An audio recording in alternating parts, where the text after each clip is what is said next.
Good morning. My name is Brian Emerson, and I would like to thank each of you for taking this time to join us today. I trust that you'll find this session both interesting and helpful. I wanted to share the three reactions that I've seen to the COVID-19 pandemic at a strategic level. The first is ambivalence, and some of my clients fall into this category because although the pandemic is hitting everybody at a tactical level, many businesses really aren't affected at a strategic level. That is, they continue with their same plan executed in a slightly different way. The second, of course, is fear. And the third reaction is a sense of opportunity. These people recognize there will be winners as well as losers when the dust settles, and they have determined to be among the winners. What I'd like to talk to you about today is something that can help move you from the second to the third category, from fear to opportunity. It might be helpful to know what I'm not going to talk about. I'm not going to give you a silver bullet that solves all your problems. Business is complicated, and those that want to give simple answers many times don't understand what they're talking about. What I do want to talk to you about is a piece of the equation. And depending on your business, it can be a very significant piece. In his book, The Goal, Eli Goldratt outlines what he calls the theory of constraints. When I first read this book in 1994, I was so impressed that I made it mandatory reading for all of my managers. It's a very different business book in that it's written in the form of a novel. It's also on my recommended reading list on my website. In fact, when I first put this out, I did some follow-up with my managers, and I was talking to one supervisor in particular and asked him, I said, have you started reading the book? And he said, yes, I have. I said, what did you think of it? He said, Brian, when I first started reading it, I was cursing you. I said, why? And he said, well, I couldn't put it down. He said, I was up to 3 o'clock in the morning reading that thing. My wife was complaining about it. He said, but it was incredible. I couldn't put it down. So I highly recommend the book, and I wanted to kind of go through some points here. As I mentioned before, business is complicated as there are a lot of moving parts, and a key question I like to ask myself to keep me focused on the right things is this important or is it critical? Just as you have heard it said that the good is the enemy of the great, I believe that the important can detract from the critical. What I'd like to focus on today are three priorities in the theory of constraints, and I believe that these are critical for any business. The three priorities are throughput, inventory, and cost, in that order. If you're taking notes, write this down: throughput, inventory, and cost. The thing that makes the theory of constraints so powerful is that many times it's counterintuitive. The first counterintuitive concept is that cost is third on the list. Many times reducing cost tends to be the first thing a business owner or manager will look at. While cost is one of the critical components, throughput and inventory are more so. The second counterintuitive thing about the theory of constraints is that inventory is even on the list. If you're going to put a balance sheet item on the list, why not accounts receivable? After all, it's closer to being converted into cash. Well, both inventory and receivables cost cash, and if you have any form of debt at all, the carrying costs on that value. Inventory costs more, in the vicinity of 25% of the value annually. This is not just from bank interest, but also from the cost of space, damage, and obsolescence. Even so, this number seemed high to me when I first read the book, and when I did, I analyzed our business, and lo and behold, it worked out to about 25%. The third thing that's counterintuitive about the theory of constraints is not that throughput is on the list, or even at the top of the list, but how it's calculated. Throughput is not productivity in any given department. It's the overall output of the entire system. And I'd like you to take a look at this graph that will help demonstrate what I'm talking about. So my first question is, and I ask people this when I show this example, is what is the capacity of the company or the whole system? And people will typically come and say the right conclusion, say, well, it's 21. Well, what if we increase capacity in any but the second department. What does that do? And of course, the answer is nothing. If you take 32 to 42 in the third one, it doesn't do anything to your company. You still have a capacity of 21. Okay, so we're going to we've analyzed the bottleneck, and we're going to do something about it. So let's assume that this is a small company, and there's 5 people in the company, and each one in each department, and so we're going to hire another person in that second department. Well, what does that do for us? Well, it increases the capacity of department number 2 from 21 to 42. Does that double our capacity? No, because now our bottleneck has moved to department number 4. So the capacity of the system has gone from 21 to 29. We doubled the throughput, or the capability of department number 2, but we've increased the system by only 38%, from 21 to 29. So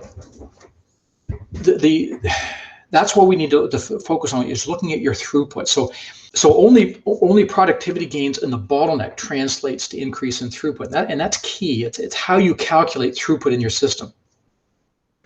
And throughput gains are realized through bottleneck analysis and elimination. And here's an additional tip. If you're in a high growth environment, you need to do these analyses in advance so you can be proactive rather than reactive. If not, at best, you're going to discourage your team and frustrate leadership, and at worst, or is possibly lose customers, because you've your as somebody would say, your reach has exceeded your grasp. So you're making promises you can't fulfill because you're in reactive mode. One question that arises is, what is inventory if you're not a manufacturer? That is, and the answer is that inventory is anything that piles up in front of your bottleneck. So if you're a manufacturer, you'll be able to, one way of identifying the bottleneck is the inventory piles up in front. So in that first example, when you had, you had excess capacity in that first department, and then your second department had 21. Well, that's your limiting factor. So the inventory piles up in front of it, and as soon as you have the product coming out of that second department, the rest of the system can eat it up very quickly because it's got excess capacity. So the inventory always piles up in front of the bottleneck. Well, if you're not a manufacturer, what's that look like? Well, if you're processing paper, well, the in basket of your bottleneck is full, because he's the limiting, or she is the limiting factor. So that's how you identify your bottlenecks in a non-manufacturing environment. And it's basically, where's the holdup? What's the limiting factor? So you always want to focus on your bottlenecks. And in my previous life as a manufacturer, we were a film manufacturer and a printing company, and we always wanted to make the printing presses our bottleneck because it's the most expensive equipment, and it's our strategic equipment as well. So we always wanted to have more filmmaking ability, more downstream capability, and so if we're going to have a bottleneck, it's going to be on the machine, on the press. And you can say, well, gee, shouldn't we have no bottlenecks? Well, if you have no bottlenecks, that means the bottleneck is in the market. You don't have enough sales, which gets back to throughput. So bottlenecks aren't a bad thing. It's just you want to be able to identify what they are, and you want them to be in your most strategic equipment. I'll give you a short example to this. I was a young plant manager, probably about 29 years old, and I was looking through the production reports, and I noticed that our presses were down, and so I dig in a little deeper into what downtime codes they were, and it turns out it was waiting for plates. And so I called the printing manager in, and I said, I said, Frank, what's happening here? He said, Brian, he said, we just can't make plates fast or mount plates fast enough. And in our process, you make the plates and then you mount them on cylinders, and then they go to the press. Well, that was the bottleneck. And so I said to the printing manager, I said, I want the whole team together. So the next morning, 8 o'clock, just after shift change, we brought the team in. We got the afternoon shift guys to come in early. Frank, the printing manager, and I did had a meeting before that to kind of come up with a plan. And so I started off the meeting and I asked the guys, how much do you think your time is worth? And keep in mind, this was over 25 years ago. So they were saying, well, $18 an hour, because that's they're being paid at the time. And then one of the fellows said, well, no, it's more like 40, because you got to take into account the space and the machine time and all this stuff. And I said, well, normally you'd be right at the $40 an hour. But at that time, what I did is I went back and I looked at the previous month. I said, our total cost in our business it cost us $15,000 an hour. And there's 10 of you guys. So right now, your time is worth $1,500 an hour to this company.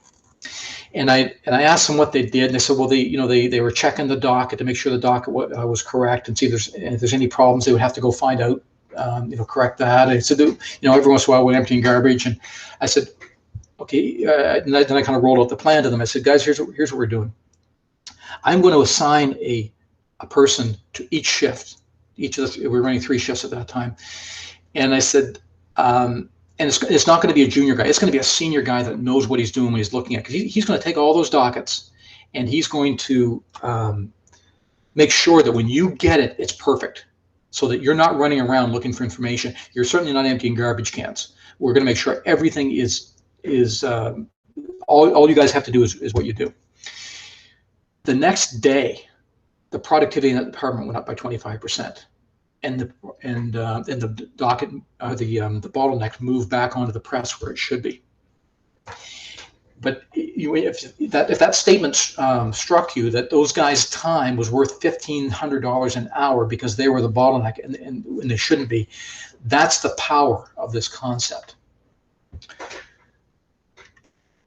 So I know this is a lot to absorb, and I thank you for your patience. And I would like to open up for questions, although a number of you have put in questions ahead of time.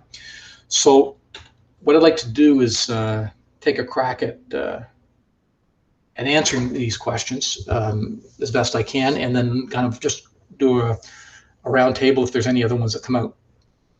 And I will apologize in advance for the brevity of my answers. I've got lots of questions here and not a lot of time. And each of these questions each one could probably take the entire time we have. So I just want to give a cursory answer. First question is, I would like to grow my business to the point of hiring within the next 3 to 5 years. How does one plan the scaling of this event? That is going from solopreneur to employer. I've got a few comments on this one.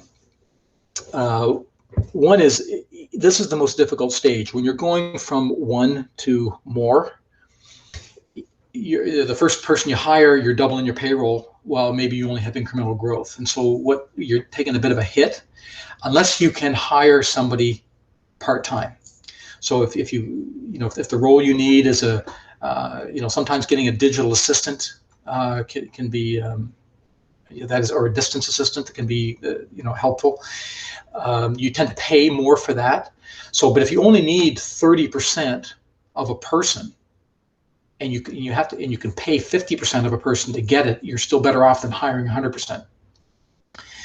The next comment is that when you're starting out, the smaller the company, the more hats each person wears, and there's you just have to realize that there's going to be compromises there. You can't be a specialist in 10 different things. So there's going to be compromise to get where is my priority when it comes to this next hire. Next point I have on this is that you always want to hire the best people you can afford. My father had an expression. He said, "You can never ever rise above the level of your people. They're either going to be the ones pulling you ahead or the ones holding you back. So you want to hire the best people you can afford." And the last point is avoiding what in the coaching world we call the founder's trap. And the founder's trap looks something like the business accelerates and goes up, and then all of a sudden it starts to plateau off at around $1 million, and it's somewhere between 800,000 and 1.2, depending on the industry. 80% of industries are in that. And what happens, it really has to do around the number of employees, and it has to do with the HR principle of rule of 10, and that is you can only effectively manage somewhere between 8 and 13 employees. When you start getting more than that, things start to go offside. So the founder's trap, what that looks like is the entrepreneur has hired his 10 people, say, and he's leveraged his time, but he hasn't leveraged his management ability. Everybody comes to him for decisions, but he can only answer so many decisions in a day. And the reason it levels off is because as he tries to continue to grow, the wheels fall off, and he loses customers, or because he ticks them off, because the service is dropped, because he just can't. The organization just can't satisfy that many that growth. So the key here is to push down as much decision-making ability as possible. And by the way, the one of the side notes of the founder's trap is your company is worth a lot less than you think it is, because you're the show. If you want to go sell your company and I want to buy your company, when you leave, there's nothing left because you make all the decisions. You don't have anything of worth. And that's not a real popular comment, I can assure you. I've made that to a few people, and they can get a little defensive about it. But then they realize, yeah, you're right. And so it's a matter of letting go. And so in that case, that person may need just some, get his head around delegation. So that's my comment on that. Next question. Is there a particular discipline you say is maximally beneficial to the new business owner? Example, accounting, sales, or operations. When I thought about this question, I remember a story, again, my dad told me. He was just coming out of the Navy, 1964, and he sought the advice of his uncle. And what his uncle said was, most small business owners are sorely lacking in understanding finance. It's the one area that holds almost all of them back. This answer resulted in my dad going and getting his CMA designation. He also took several marketing courses, and when he combined the two of them, he ended up coming up with a what we call our OOP system, which is out-of-pocket system, which completely transformed how we evaluated and managed our business. And as a coach, I would concur with my great uncle's observation. And I've had several clients where we have had to detour, and it was basically a basic finance tutorial to help them understand. Because if you don't understand the numbers, you heard the expression, you can't manage what you don't measure or can't measure. And so if you don't understand what you're looking at, you can't be expected to make the course corrections necessary. So I would say that that finance would be an area that you want to take a look at. Next question. My revenue won't currently support bringing on a full-time coach, but I see the value. What would you recommend as a good first step in getting my business to that level? Well, I appreciate the question. My answer would be, if there is enough interest, I would be willing to start a small group of business owners that would make it possible to keep the cost lower for each person. So, I'm not going to do a hard press sale on this, but if there is interest in this group, or if you know of anybody that is, you can reach out to me. My I believe you all have access to my website and the email that's there. So if there is interest, in a small group, we can definitely look at that. What are some techniques for working from home with a young family, staying focused in a home office? My answer to that, as with any relationship, deciding on your boundaries is key. And the principle here would be managed during periods of non-conflict. In other words, the time to address this issue are not in the heat of the moment.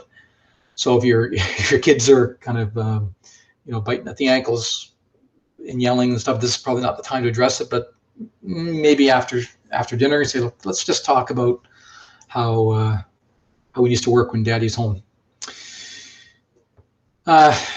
Next question. What is your take on many businesses that were forced to close, yet others allowed to continue prior to precautions put in place? This question is more political than economic. I definitely have an opinion, but if I were to give it, I think I would cause half of you to cheer and half of you to kind of just turn me off. So unless you're in the public arena, I think public answers tend to generate more heat than light. And so I'm an expert at a few things, and I know what I'm not. So I think I'll leave that one to the experts. Do you think we will now start more manufacturing in Canada instead of outsourcing to other countries? I think in the short term, there will be opportunities for businesses to supply personal protective equipment domestically. Long term, my answer is tied to the next question, which is, will global markets continue to evolve, or will we get back to shop local on all fronts? I think any business needs to provide long-term value. There is a sales principle that says that most people don't want to buy on price. The only reason they do is because we don't give them an alternative. Get to know and focus on your customer's need better than anybody else. There's I like to say the world's most popular radio station is WIIFM, and that really stands for what's in it for me. So it's a bit of a tongue-in-cheek thing, I know, but these where the British get the idea of name cheeky. But what's in it for me? Your customer is always going to be asking that. They don't care about you. They really don't. Nobody wants what something is. They want what it does. I've used the example of, I don't know how many hundreds of thousands or millions of quarter-inch drill bits are sold around the world. Nobody wants a quarter-inch drill bit. What they want is a quarter-inch hole. Nobody wants coaching, business coaching. What they want is success, however they define it, and that can be financial, the financials of the business. It can be, a personal freedom. It can be.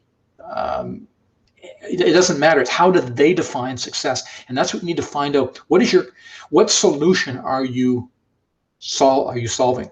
Because that's really all business is finding solutions to problems. How do I generate more recruits to help support me to get more business? By recruits, I'm interpreting this as developing referral sources.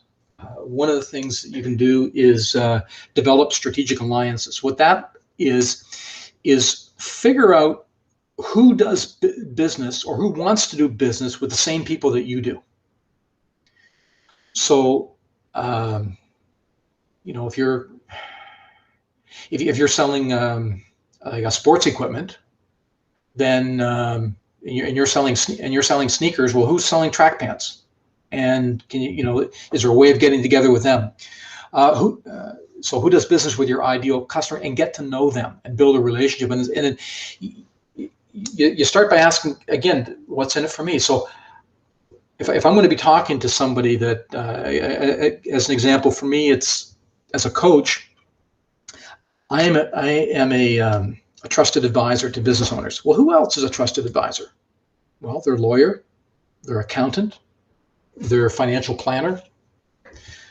And so what I want to do is get to know lawyers, financial planners, and accountants.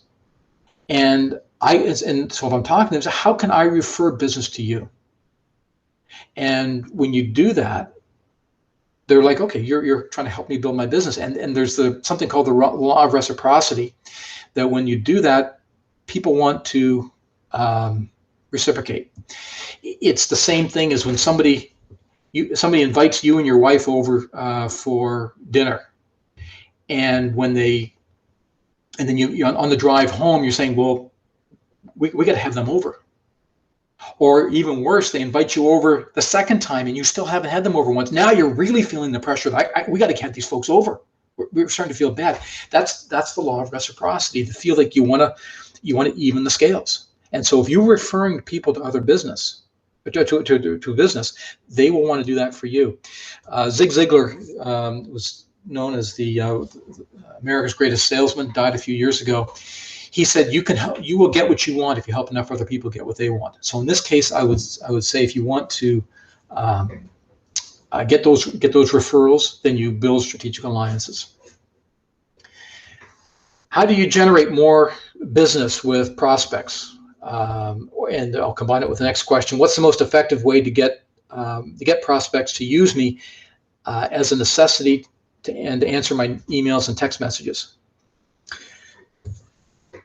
I remember hearing a story about a salesman who came back into his boss's office, and because the sales manager said, well, how'd it go with the prospect? And the salesman hangs his head and he said, well, boss, you can lead a horse to water, but you can't make him drink. The sales manager leans forward and he says, it's your job to make him thirsty. So what I would suggest to you is that you need to make them thirsty. Develop a compelling hook. For example, you're hearing a story about a guy that was selling life insurance. And if he was, what he found, that this was a bit of a Hail Mary pass for him, but he found it worked quite often, that if he was going through and he wasn't getting the traction that he wanted, he had a final question that would pull somebody in.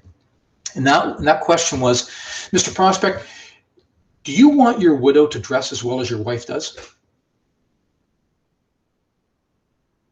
Just think about that for a second. It's an odd question, but it kind of sets you back on your heels. Do you want your widow to dress as well as your wife does? This guy's selling life insurance. So you got to make it compelling, and you want to make whatever that question is. And by the way, if I would recommend you to go and take a look at my website, and under resources, and then you'll see Clarity Blog. It's like emails. The most recent one is on top. So the very bottom, the very first one I wrote is called The Power of Questions, and will be very helpful for that. But you want to make it compelling enough so that the conclusion of the prospect is, I got to talk to this guy. I remember hearing about there was a television a production company wanted to put on a children's show, and they were collecting resumes. And this guy, he sent in his resume and he wrote it in crayon. Well, I mean, you think about how compelling that was. The guys that get this is that we don't even look at the resume. We just got to talk to this guy because the method was just so compelling. So I would say if you want to have that kind of response, you need to have a compelling hook. I'm going to combine the next two questions. What are some tools, programs to pivot my business to online sales and marketing? And what are some proven social media marketing strategies to create new customers? I love pulling lines out of movies, and one of my favorites from the Dirty Harry movies, other than, of course, Go Ahead and Make My Day, is a man's got to know his limitations. And I know where my expertise is, and I know where it stops. I'm not a lawyer, so if somebody has a legal question, I'd say, look, here's my opinion, but you really go, talk to your lawyer about this. I would recommend you talk to somebody that specializes in this. And by the way, I recommend OSM. Josh is in the background right now. He's kind of he's going to be helping monitor the roundtable for us later. They're very good at what they do, and so I would recommend that question to them. Next one, How do I move forward after COVID with my business? People might still be paranoid meeting in person. I think the people's perspective on COVID ranges over a full spectrum. Some people believe that the whole thing is way overblown, while others are afraid to do anything, and there's every point in between. I think we understand where I think that understanding where the prospect falls on the spectrum and addressing him or her where he or she is key with COVID, as with any other issue. For example, risk tolerance, family issues, health concerns, whatever. This comes from a person that's doing insurance and financial planning. So what this looks like is that their perspective is a very reasonable one, and you are the person to have a path forward that accommodates them. Doing so is just another way to show that your prospect, that you are concerned about them and their needs. The sales principle here is the old saying that people don't care how much you know until they know how much you care. As with anything, if you do this well and better than your competition, you will be the preferred choice. One technique in this is called feel, felt, found. It's a great sales technique. When somebody's coming from a certain perspective, and you want them to pivot, but you don't want to condemn where they're coming from. You just want to basically open their mind maybe to a different possibility. It's called feel, felt, found. And what it looks like is, I understand how you feel. Many of our most successful clients have felt exactly the same way. And what they found is this. So a couple things here. One is we validate what they're saying. We just want to pivot them. And by the way, we use the word and not but, because if you use the word but, what the word but says, or however says, is everything I just said before that, forget about that, because what I really want to say is this. But when you use the word and, it's validating. I'll just use an example. I'll pick on John because he's a good friend. If I was to say to John, John, that was a really good presentation you did, but if you did this differently, I think you'd have a lot better success. Or if I said, John, I think that was a really good presentation, and if you did this, you added this, I think it would really add to your meeting. The difference is radical. I mean, I change one word, but we're changing but to and trying to feel, felt, found, I think can really be helpful. Next question: how to be different from other businesses when it comes to Zoom meetings? Well, I think the principle for Zoom meetings are the same for face-to-face meetings. First and foremost, be prepared. I think that if you're super prepared, you're seen as the expert and a resource, and not a salesman trying to get them to see. Because when people want to buy, but they don't want to be sold, so you want to set yourself up as the expert and not the salesman. Secondly, you adjust your presentation to the prospect. Take a look at what.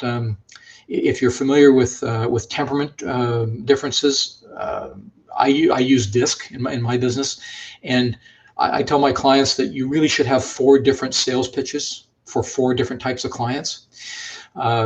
It's just you're going to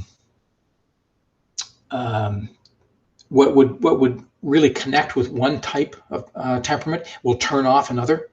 So, for example, if you want to talk to a high C about your facts and figures and your guarantees and your testimonials, they'll love that. You talk to a high I about that, that's nails on a chalkboard. You need to talk to them about their experience. It's going to be fun. You're going to enjoy doing that. The process will be you'll have a good time doing it, and so on. So there's different.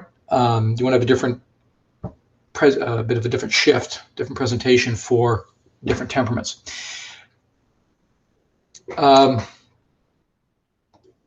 You want to develop thoughts through provoking questions, and again, referring to my website for that blog. When it comes to the principle here is the person that asks the questions controls the conversation. So if you're making statements, sometimes you end up sounding like Charlie Brown's teacher, wah, wah, wah, because people can tone out. But when you ask questions, it's engaging. And again, my blog goes into more detail on that.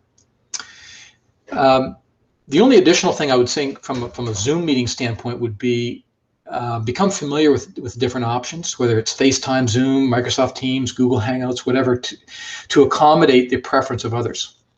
This also shows a willingness to keep up with technology, which can be a positive reflection in other areas as well. So you're not seen as the dinosaur; you're seen as the guy that's up to date. It might not be a fair comparison, but it is what it is. Well, that's kind of lists the questions that were given to me up front. What I'd like to do now is go around the room, so to speak, to give each of you a chance to ask other questions. Josh will cycle through and unmute each of you one at a time. I don't want to make anyone feel that they are being put on the spot. So if it's your turn and you don't have anything that you want to ask, that's fine. Just say pass or whatever. So at that point, Josh, who's our first contestant? Perfect. So the first question I had actually just went back to when you were talking about throughput, and you calculated the value of your employees' time. How did you calculate that? Oh, you're talking about the plate mounters. Yeah, exactly. What I did is I took in simplest terms, a business, you've got inputs, you got processing, you have outputs. At a process level, at a financial level, you have revenue, you've got variable expenses giving your gross profit, then you have fixed expenses giving your net profit before tax. So what I did is I took all of my costs. So if at that time, I don't know, maybe we were $20 million in revenue, and say we had 18 million in costs. I just divided through by the number of hours that we worked. At that time, I think we were probably 24/5. So I don't. The weekends were more of an overtime thing back then. So you divide that through by 120 hours or 120 hours a week, and that's how I came up with my costs of $15,000 an hour. And then we had probably 150 employees at that point, or maybe 200, but probably 150. But those 10 guys were the bottleneck. So it didn't matter. The other 140, their time was not critical at this point. It was those guys. So yeah, you basically just take all of your costs and divide it through by the hours worked. And so if it's an office and it's 40 hours a week, that's what you use. For us, it was 120 hours a week. If you're running 4 shifts, 168 hours a week. Cool. Okay, no, that was helpful. That was the only question that I had through the presentation. I'm just looking at my notes. That was all I had. Okay. Thank you for sharing that. Hi, Brian. Thanks again for the presentation. It was great. What I learned the most is, I just make sure that I'm having those key critical questions to engage my clients with the proper conversation, right? As opposed to say that you're controlling the conversation, make sure that they're actively engaged so they're giving the information that you're providing. Yeah, when it comes to the sales process, if I say, I want to sell you this pen. If I can tell you all the features and benefits of owning this pen and what that would be, how that would it be, how wonderful your life would be if you were to buy this pen from me. Probably be a good idea to find out, do you do any writing? Right? Do you use a pen? I mean, There's four legitimate reasons why people don't buy from you. Only four. And by the way, objections, a lot of people, when they, they get into a business and because they like what they do, like, I was told when I get into coaching, they say, coaches like to coach. They don't want to sell coaching. And that's true. I mean, I love working with my clients. Getting up and having to convince somebody to be a client is less attractive to me. So I get that.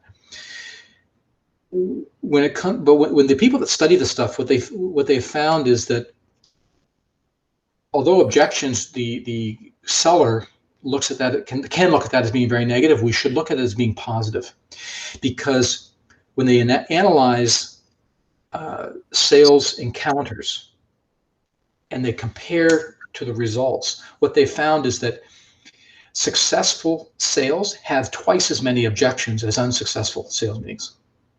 And that's counterintuitive. We think, well, if a person's objecting, they must not like what we're saying. No, when they're objecting, they're actually more engaged, because what they're saying is, I'm not convinced yet, but keep selling me. There's only four exceptions to that. And there's four reasons why somebody will not buy from you. Number one is no need. Why would somebody, you're not going to sell heated seats in Arizona if you're a car salesman. Why would you? You're probably not going to sell air conditioning in Whiteface or Whitehorse. Why would somebody buy that? So no need is one. Another one is no time.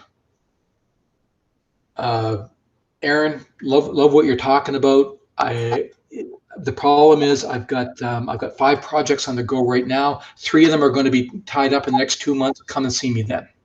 That's somebody who doesn't have any time, but they're still engaged with what they have the need, but they just don't have time to engage you. The third thing is no money or no budget. And when it comes to larger companies, it's typically is budget. Josh, I like what you're saying. I think we can do something, but I don't have it on my budget right now. Our fiscal year end we just finished. Come and see me in 2 months, and we'll talk. Or I like your product. I just can't afford it. The question I had earlier. Love coaching, but it's not right for me for my business size, because we can't afford it. And that person is right. It doesn't make sense if you're not big enough. So, and the fourth thing is no trust. And of the 4, that's something we can deal with. I can't help you if you don't have time. I can't help you if you don't have money. If you don't need it, I might be able to create some demand. My car is 15 years old, and I love it until I test drive a new one and realize all the bells and whistles are there. Maybe the salesman can kind of create some need there, perhaps, if you ask them the right question. But the fourth one, no trust, that is the one that we can really control. It's a showstopper if you don't have it, but one of the things asking questions does is builds trust. Because if I'm asking you questions, what it does is says, hey, this guy is more concerned about my problem than he is cramming his solution down my throat. Again, Zig Ziglar, you get what you want if you're helping other people get what they want. So don't be afraid of objections, but be mindful of those 4. And if you sense it's trust, back up. You're not asking enough questions. That's how you build trust. Planning, finding my vision for the company, I guess, figure out where I should be focusing on. Okay, I'll give a comment on that, Derek. And I made it earlier in my presentation, and that is the key thing is what's critical, not just important. And you may have heard of Brian Tracy. He has an expression that says, there's never enough time to do everything, but there's always enough time to do the most important thing. So what it really comes down to is 2 things: goals They're broken down into bite-sized tasks and prioritizing those tasks. And you got to do that on a pretty regular basis, because what's important today might not be the most important thing 3 weeks from now or 3 weeks ago. And so to be in a constant mode of evaluation, because you do not have enough time there. I promise you, you do not have enough time to do everything. But you always have enough time to do the most important thing. Well, what's the most important? What Brian Tracy would say most important, I would say critical. What's the most critical thing? And there's the for those of you who may be familiar with the you've heard the expression tyranny of the urgent.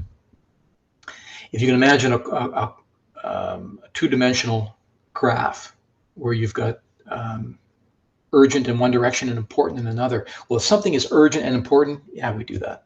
If something is neither, yeah, we don't do that.